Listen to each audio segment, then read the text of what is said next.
Hi friends, இந்த வீடியோவில் fried and ப்ரெஜுடைஸோட chapter 30 and 31 பார்க்கலாம் வாங்க. சார் வில்லியம் லூகாஸ் காலின்ஸ் வீட்டில் ஒரு வாரம் தான் இருந்தார். அதுக்கப்புறம் அவர் கிளம்பிடுறாரு. தன்னோட மகள் அங்கே வசதியாக தான் இருக்கிறான்ட்டும், அவளுக்கு ஒரு நல்ல கணவனும் பக்கத்து வீட்டுக்காரங்களும் இருக்கிறாங்க அப்படின்ற அந்த விஷயத்தை உணர்றதுக்கு அவருக்கு அந்த காலமே போதுமானதாக இருந்தது. அவர் போனதுக்கப்புறமா வீட்டில் அனைவரும் அவங்களோட அன்றாட வேலைக்கு திரும்பிடுறாங்க, அவங்களோட வேலையை பார்க்குறதுக்கு. ஆனால் எலிசபெத் அங்கே தான் இருக்காங்க. மிஸ்டர் காலின்ஸும் லேடி கேத்ரினும் அடிக்கடி மிஸ்டர் காலின்ஸ் அவங்க வீட்டுக்கு அடிக்கடி போகிறாரு. அதே மாதிரி லேடி கேத்ரினும் சில டைம் இவங்க வீட்டுக்கு வராங்க. இங்கே ஏதாச்சும் ஒரு குறை ஆனால் அவங்க சொல்கிறாங்க. அதுக்கப்புறமா சார்லோட் கிட்ட என்னெல்லாம் பண்ணணும், எப்படி இருக்கணும், வீட்டை எப்படி பார்த்துக்கணுன்ட்டு கொஞ்சம் அறிவுரை சொல்கிறாங்க. அது மட்டும் இல்லாமல் லேடி கேத்ரின் அவங்க சுற்றி இருக்கிற மக்களுக்கு ஏதாச்சும் ப்ராப்ளம்ஸ் இருந்தாலும், அவங்களுக்கு ஏதாச்சும் புகார் வந்தாலும், ஏதாச்சும் பண கஷ்டமோ எந்த ஒரு ப்ராப்ளம் இருந்தாலும் அது எல்லாமே பார்த்து அது எல்லாமே அவங்க சரி செய்கிறாங்க. ரோசிங்ஸில் வாரம் 2 முறை இவங்க விருந்துக்கு போகிறாங்களே, அது தொடர்ந்து டின்னருக்கு போகிறது தொடர்ந்து நடந்துகிட்டே தான் இருக்குது. அவங்க ஆனால் இங்கே போகிறத தவிர வேறு எங்கேயும் அவங்க பெருசாக போகல. சர்ச்சுக்கு போகிறாங்க சண்டே இவங்க வீட்டுக்கு போகிறாங்க. மற்றபடி அதிகமாக எங்கேயும் போகிறதில்ல. ஆனால் எலிசபெத்துக்கு அதெல்லாம் எந்த ஒரு குறையாகவும் அவளுக்கு தெரியல. அவளுக்கு சார்லோட் கூட நேரம் செலவழிக்கிறது அவளுக்கு ரொம்ப நல்லபடியாகவே இருந்துச்சு. அது மட்டும் இல்லாமல் அடிக்கடி வெளியில் நடப்பயணத்துக்கும் அவள் போகிறாள். அங்கே வெதர்லாம் ரொம்ப நல்லா இருக்குது. அதனால் அவளுக்கு ரொம்ப அது பிடிச்சிருக்கு. சில நாள் இந்த மாதிரி சாயந்தரம் ஈவினிங்கில் டீ குடிக்கிற மாதிரி அந்த மாதிரி மற்றவங்களாம் ரோசிங்ஸ் போனாங்கன்னா எலிசபெத் அங்கே போகாமல் இந்த மாதிரி நடக்கிறதுக்கு போயிடுறா. இப்படியே 15 நாள் முடிஞ்சிருது. எலிசபெத் இங்கே வந்த சில நாள்லேயே மிஸ்டர் டார்சி அங்கே இருக்காரு அப்படின்றத தெரிஞ்சுக்கிட்டா. டின்னரில் லேடி கேத்ரின் எப்போவுமே அதிகமாக மிஸ்டர் டார்சியை பற்றி தான் பேசிக்கிட்டே இருக்காங்க. மிஸ்டர் டார்சி வந்ததை மிஸ்டர் காலின்ஸ் ஆவலுடன் எதிர்பார்த்துருக்காரு. அது என்னென்னா, பக்கத்தில் தானே வீடு இருக்குது, அதனால் அந்த பக்கம் கேரேஜ் போச்சுன்னா, குதிரை வண்டி போச்சுன்னா இவருக்கு தெரிகிற மாதிரி அந்த பக்கமே நடந்து போயிட்டுருக்காராம் டெய்லியுமே. இந்த மாதிரி அவர் வந்தார்னா டக்குன்னு அவருக்கு தெரியறதுக்காக. அதே மாதிரி மிஸ்டர் டார்சி வந்துட்டாருன்னு தெரிஞ்சதும் வீட்டுக்கு எல்லார்கிட்டையும் சொல்கிறாரு, இந்த மாதிரி வந்துட்டாங்க அப்படின்னு சொல்கிறாரு. மறுநாள் காலையிலே கிளம்பிடுறாரு. இந்த மாதிரி அவங்களுக்கு மரியாதை செலுத்தணும் அப்படின்னு போய் பார்க்கணும் அப்படின்ட்டு காலையிலே கிளம்பிடுறாரு. அங்கே போய் பார்த்தா மிஸ்டர் டார்சி மட்டும் இல்லை, அவர் கூட அவரோட கசின் கர்னல் ஃபிட்ஸ்வில்லியமையும் கூட்டிகிட்டு வந்திருக்காரு மிஸ்டர் டார்சி. மேலும் அவங்க 2 பேரும் மிஸ்டர் காலின்ஸ் திரும்பும்போது வீட்டுக்கு வரும்போது அவங்களும் கூடவே வராங்க இவங்களோட வீட்டுக்கு. அவங்க வரதை சார்லோட் வீட்டிலருந்தே ஜன்னல் வழியாக பார்க்குறா. பார்த்ததும் எலிசபெத் கிட்ட சொல்கிறா, நான் உனக்கு தான் ரொம்ப நன்றி சொல்லணும் எலிசா, ஏன்னா அவர் இவ்வளோ சீக்கிரம் என்னை பார்க்குறதுக்காகலாம் வரமாட்டார் அப்படின்ட்டு சார்லோட் சொல்கிறா. அதான் எலிசபெத்துக்காக தான் வராரு மிஸ்டர் டார்சி அப்படின்ட்டு சொல்கிறா. எலிசபெத்துக்கு அதை மறுக்கிறதுக்கு கூட நேரம் இல்லை. அவங்க வந்துட்டாங்க 3 பேரும் வீட்டுக்குள்ளே. கர்னல் ஃபிட்ஸ்வில்லியம் சுமார் ஒரு 30 வயசு இருக்கும் அவருக்கு.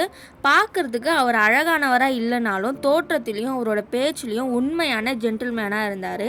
மிஸ்டர் டார்சி ஹெட்ஃபோர்ட்ஷையரில் அதான் அவங்க ஊரில் பார்த்த மாதிரி எப்படி இருந்தாரோ அதே மாதிரி தான் இப்போவும் இருக்கார். எலிசபெத் ஆனால் அவர்கிட்ட ஒரு வார்த்தையும் பேசல. அவளுக்கு கொஞ்சம் அதான் அவங்க அக்கா விஷயத்தில் கொஞ்சம் கோவமாக இருந்தால அவர்கிட்ட பெருசாக எதுவும் பேசல. ஒரு வணக்கம் மட்டும் சொல்லிட்டு அமைதியாக இருக்கா. கர்னல் ஃபிட்ஸ்வில்லியம் இயல்பாக எல்லாருக்கூடையும் நல்லா பேசுகிறாரு. ஆனால் மிஸ்டர் டார்சி சார்லோட் கிட்ட அந்த வீட்டை பற்றியும் தோட்டத்தை பற்றியும் சும்மா சின்ன கருத்து சொல்லிட்டு அப்படியே அமைதியாக இருக்கார். கொஞ்சம் நேரம் கழிச்சு அவரோட நாகரிகம் அவரை கொஞ்சம் தூண்டுது. அதான் அவர் இப்படி பேசாமல் அப்படியே அமைதியாக இருக்காருன்னு. அதுக்கப்புறம் எலிசபெத் கிட்ட அவங்களோட வீட்டை பற்றி குடும்பத்தில் இருக்கிறவங்க எல்லாரை பற்றியும் விசாரிக்கிறாரு. எலிசபெத் பதில் சொல்லிவிட்டு அப்புறம் சொல்கிறா, இந்த மாதிரி ஜேன் லண்டனில் தான் இருக்கா, 3 மாதமாக இருக்கா, நீங்கள் அவளை சந்திச்சிங்களா அப்படின்னு சொல்லி கேட்குறா. அவளுக்கு தெரியும் அவங்க மீட் பண்ணலன்னு சொல்லிட்டு. ஆனாலும் அவரோட ஃபேஸ் எக்ஸ்ப்ரெஷன் மாறுதா அப்படின்றத பார்க்குறதுக்காகவே கேட்குறா. மிஸ்டர் டார்சியோட ஃபேஸ் குழப்பமாக இருக்க மாதிரி தான் தெரிஞ்சிச்சு. அவங்கள பார்க்குறதுக்கான பாக்கியம் தனக்கு கிடைக்கல அப்படின்னு சொல்லிட்டு அவர் அதோட விட்டுடுறாரு. அதுக்கப்புறம் அவங்க அந்த பேச்சை தொடரல. கொஞ்சம் நேரம் கழித்து அவங்க 2 பேரும் கிளம்பிடுறாங்க.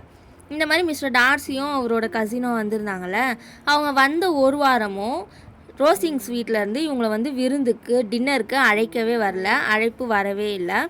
ஈஸ்டர் வந்துருச்சு, அன்றைக்கி தான் அவங்க அழைக்கப்பட்டாங்க. அந்த ஒரு வாரத்துலேயும் கர்னல் ஃபிட்ஸ்வில்லியம் ஒரு தடவைக்கு மேலேயே இவங்க காலின்ஸ் வீட்டுக்கு வராரு. ஆனால் மிஸ்டர் டார்சி வரல. அவரை சண்டே சர்ச்சில் தான் அவங்க பார்த்தாங்க. ரோசிங்ஸ்க்கு டின்னருக்கு போகிறாங்க. ஆனால் வந்து இது வரைக்கும் அவங்களுக்கு வந்து ஒரு இது வரவேற்பு ஒரு இது கிடச்சிருக்கோம்ல, அந்த இது வந்து இப்போ ஏதோ முன்பு போல் இல்லை, ஒரு விரும்பத்தக்கதாக இல்லைன்றது தெளிவாகவே தெரியுது. உண்மையில் லேடி கேத்ரின் வந்து அவங்களோட 2 மருமகன்களோட தான் ரொம்ப பேசுகிறது, அவங்க கூட தான் ரொம்ப நேரம் செலவழிக்கிற மாதிரி இருந்தது. குறிப்பாக மிஸ்டர் டார்சி கிட்ட மட்டுமே அதிகமாகவே பேசுகிறாங்க. கர்னல் ஃபிட்ஸ்வில்லியமுக்கு இவங்கெல்லாம் வந்ததில் வந்து அவருக்கு வந்து ரொம்ப சந்தோஷமாக இருந்தார். அது மட்டும் இல்லாமல் எலிசபெத்தை வந்து அவருக்கு கொஞ்சம் பிடிச்சிருக்கு. இப்போ வந்து அவளோட பக்கத்தில் தான் அவர் டின்னரில் உட்காந்துருந்தார். அவகிட்ட வந்து பல விஷயத்த வந்து நல்லா சுவாரஸ்யமாக 2 பேரும் பேசிகிட்டு இருந்தாங்க. ரோசிங்ஸில் வந்து அவள் இது வரைக்கும் எலிசபெத் இவங்க வீட்டுக்கு வந்து இந்த அளவுக்கு வந்து அவள் வந்து கொஞ்சம் நல்லா ஒரு பொழுது போல் அவளுக்கு, ஏன்னா பேசுகிறதுக்கு வந்து சரியான ஒரு நேரமும் ஒரு வாய்ப்பும் அவளுக்கு அவ்வளோவா கிடைக்கல. கர்னல் ஃபிட்ஸ்வில்லியம் கூட எலிசபெத்துக்கு நல்லாவே நேரம் போச்சு. இவங்களோட உரையாடல் மிஸ்டர் டார்சி மற்றும் லேடி கேத்ரினோட கவனத்தை ஈர்த்தது. குறிப்பாக மிஸ்டர் டார்சி திரும்ப திரும்ப அவங்களையே பார்த்துட்டு இருந்தார். கொஞ்ச நேரம் கழித்து லேடி கேத்ரின் வந்து ஃபிட்ஸ்வில்லியம் கிட்ட கேட்குறாங்க, நீங்கள் என்ன பேசிகிட்டு இருக்கீங்க? மிஸ் பென்னட் கிட்ட நீங்கள் என்ன சொல்லிட்டு இருக்கீங்க? எதை பற்றி பேசுகிறீங்கன்னு என்கிட்டயும் சொல்லுங்கள் அப்படின்னு சத்தமாக கேட்குறாங்க. இசையை பற்றி பேசிகிட்ருக்கோம் அப்படின்ட்டு அவர் சொன்னதும், அப்போனா சத்தமாக பேசுங்க, அது எனக்கு ரொம்ப பிடிச்சமான ஒரு தலைப்பு தான் அது, அந்த உரையாடலில் எனக்கும் பங்கு வேணும் அப்படின்னு லேடி கேத்ரின் சொல்கிறாங்க. நான் இசை கற்றுருந்தா கண்டிப்பாக அதில் சிறப்பாக இருந்திருப்பேன். ஆனிக்கும் உடல்நல அதான் அவங்களோட பொண்ணு இருக்காங்களே லேடி கேத்ரினோட மகள், அவங்களோட பேர் ஆனி, ஞாபகம் வச்சுக்கோங்க. ஆனிக்கும் உடல்நிலை சரியாக இருந்துச்சுன்னா அவளும் வந்து கற்றிருப்பா, அவளும் வந்து பெரிய ஆளாக இருப்பா அப்படின்ட்டு சொல்கிறாங்க. உடனே அவங்களுக்கு ஜார்ஜியானா ஞாபகம் வருது. அதான் மிஸ்டர் டார்சியோட தங்கச்சி இருக்காங்களே மிஸ் டார்சி, அவங்க ஞாபகம் வருது. ஜார்ஜியானா எப்படி இருக்கா அப்படின்ட்டு கேட்குறாங்க. அவளை பற்றி வந்து மிஸ்டர் டார்சி சொல்கிறாரு, அந்த பாசத்தோடு அவர் பாராட்டி சொல்கிறாரு. அதுக்கப்புறமா அவங்க சொல்கிறாங்க, தயவு செஞ்சு என்னோட சார்பாக சொல்லுங்கள், அவகிட்ட நிறைய பயிற்சி செஞ்சாதான் சிறந்து விளங்க முடியும் அப்படின்ட்டு சொல்கிறாங்க லேடி கேத்ரின். சரின்ட்டு மிஸ்டர் டார்சி சொல்கிறாரு, நான் எல்லா பொண்ணுங்கக்கிட்டேயும் இதை தான் சொல்வேன், மிஸ் பென்னட் கிட்டேயும் அதான் சொல்கிறேன், அவங்க நல்லா பயிற்சி செய்யலைன்னா நல்லா வாசிக்க முடியாதுன்னு சொல்லியிருக்கேன். மிஸ்ஸஸ் காலின்ஸ் வீட்டில் இசைக்கருவி இல்லை, அதனால் டெய்லி ரோசிங்ஸ் வந்து பியானோ வாசிக்கலாம், அதுக்கு அவளுக்கு எல்லா அனுமதியும் இருக்குன்னு பல முறை சொல்லியிருக்கேன் அப்படின்னு லேடி கேத்ரின் சொல்கிறாங்க. இதை வந்து மிஸ்டர் டார்சிக்கு வந்து கொஞ்சம் சங்கடமாக இருக்குது அவங்க சொன்னது. ஆனால் அவர் எதுவும் சொல்லலை. பிறகு கர்னல் ஃபிட்ஸ்வில்லியம் எலிசபெத் கிட்ட தனக்காக வாசிக்கும்படி கேட்குறாரு. உடனே எலிசபெத்தும் வாசிக்கிறதுக்கு போகிறான். அவள் பக்கத்துலேயே கர்னல் ஃபிட்ஸ்வில்லியம் உட்காந்துக்கிறாரு ஒரு சேர் போட்டு. கொஞ்ச நேரம் கழித்து மிஸ்டர் டார்சி வந்து பியானோ முன்னாடி வந்து நிற்கிறாரு. அப்போ எலிசபெத் பார்த்துட்டு சொல்கிறா, நீங்கள் இப்படி முன்னாடி வந்து நின்று என்னை பயமுறுத்த பார்க்குறீங்களா மிஸ்டர் டார்சி? உங்களோட சிஸ்டர் எவ்வளவு நல்லா வாசித்தாலும் நான் வந்து அதுக்கெலாம் பயப்பட மாட்டேன்ட்டு எலிசபெத் சொல்கிறா.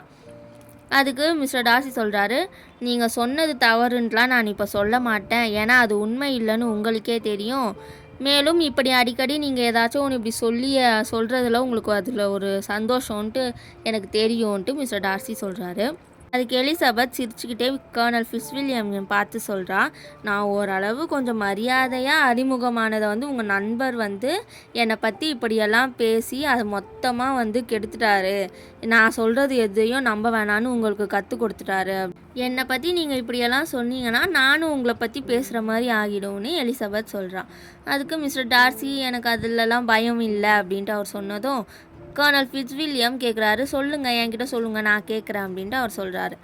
அதுக்கு எலிசபெத் சொல்கிறாங்க, கேளுங்க, அவரை நான் முதல்ல ஒரு பாலில் சந்தித்தேன். அங்கே அவர் மொத்தமாகவே 4 டான்ஸ் தான் ஆடினார். அங்கே வந்து நிறைய பெண்கள் வந்து ஆடுறதுக்கு பார்ட்னர் இல்லாமல் இருந்ததை தெரிஞ்சும் பார்த்தும் அவர் வந்து ஆடவே இல்லை. இந்த உண்மையை உங்களால் மறுக்கவே முடியாது மிஸ்டர் டார்சின்னு எலிசபெத் சொல்கிறா.